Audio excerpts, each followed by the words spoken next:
Every outboard motor your father ever owned worked the exact same way.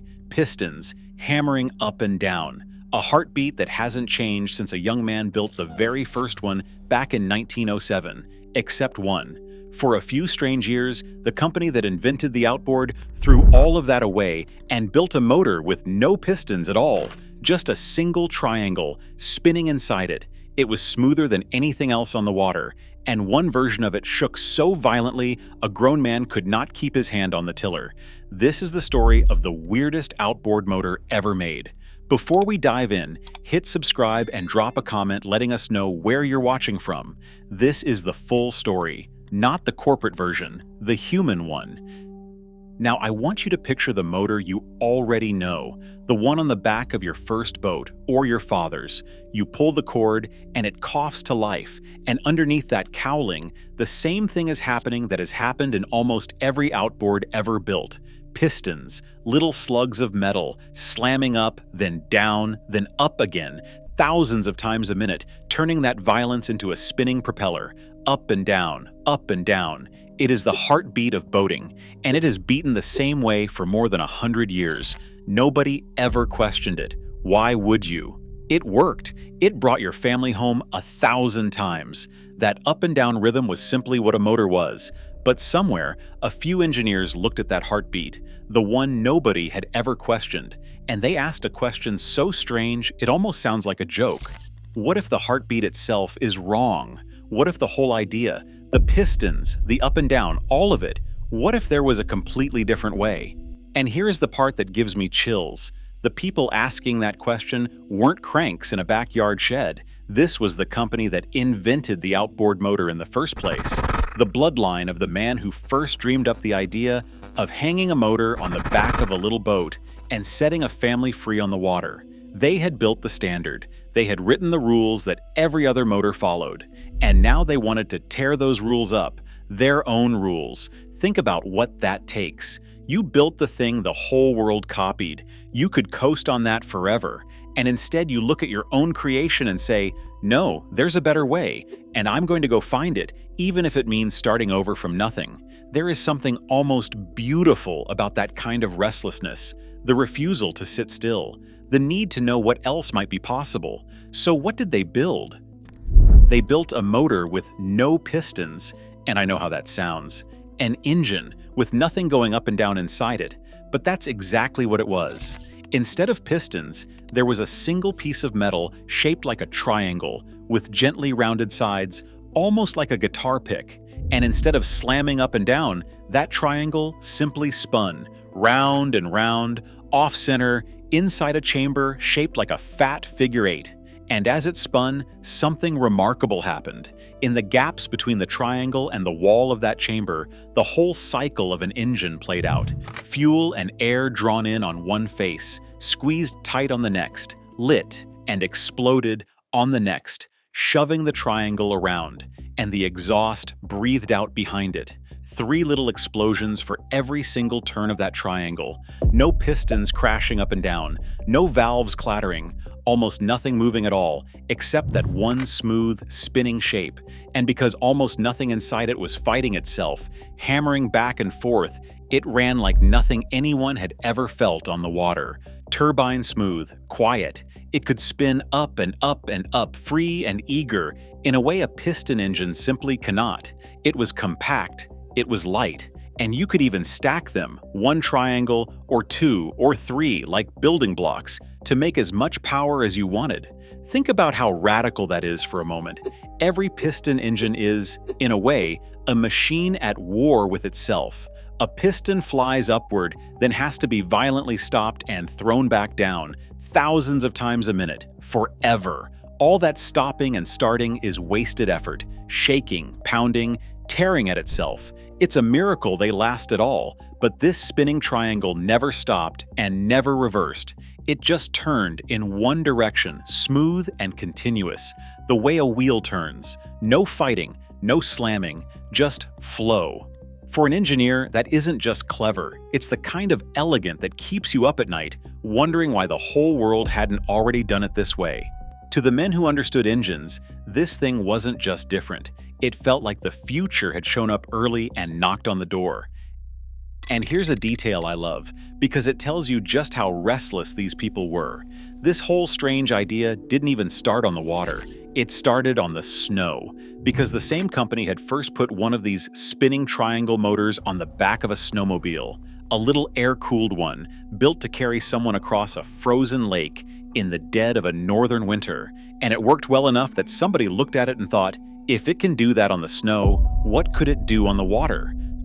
So the boat motor with no pistons was, in a way, born on the snow, carried from the frozen lakes of winter to the open water of summer by a handful of people who just could not stop asking, what if? Now, I've told you this thing was smooth, and the twin, the two-triangle version, it truly was. We'll come back to that because that part will stay with you. But first, I have to tell you about the other one, the single, because the single triangle version had a personality all its own, and it was not gentle. An engineer who was actually there, who worked on these motors with his own hands, told the story years later, and it's one of the best things I've ever heard about a machine. He said the single rotor version had so much compression, so much force building up inside it, that when you ran it, the whole motor would fight you. It would literally wind itself up on its own mounts, climbing, tensing, like something alive straining against a leash, and then let go. Wind up and release. Wind up and release. And in his words, and I'm not going to improve on them, you couldn't hold the tiller. It shook so hard. Sit with that for a second. A motor so violent, so full of its own strange energy, that a grown man could not keep his hand on the handle. It didn't want to be steered. It wanted to shake itself right off the back of the boat. This wasn't a smooth glimpse of the future anymore. This was a wild animal, a machine with a mind of its own, fighting the very person trying to guide it across the water. You can almost see it. A man on a little boat, both hands trying to hold on, and this thing bucking and hammering beneath him like it was trying to get free. That is not a line on a spec sheet. That is a story you tell for the rest of your life. And then the twin. Bolt two of those triangles together and everything changed. That same engineer remembered it plainly. The twin was very smooth, and it even sipped its fuel a little more gently than the ordinary motors of the day. Where the single was a wild animal, the twin was a ghost. It ran so quietly, so evenly, that holding on to it was no trouble at all. It just went, effortless, like the water itself had gotten easier. For the people who felt that twin run, I think that was the real heartbreak, though they might not have known it yet, because they weren't imagining the future anymore. They were touching it. It was right there, humming under their hands, smooth, quiet, strange, and years ahead of its time. They had reached out and put their fingers on tomorrow. They even took it racing. They built a special racing version, and they wheeled it out at Miami Marine Stadium, gleaming, unlike anything else on the water, with a champion driver at the wheel.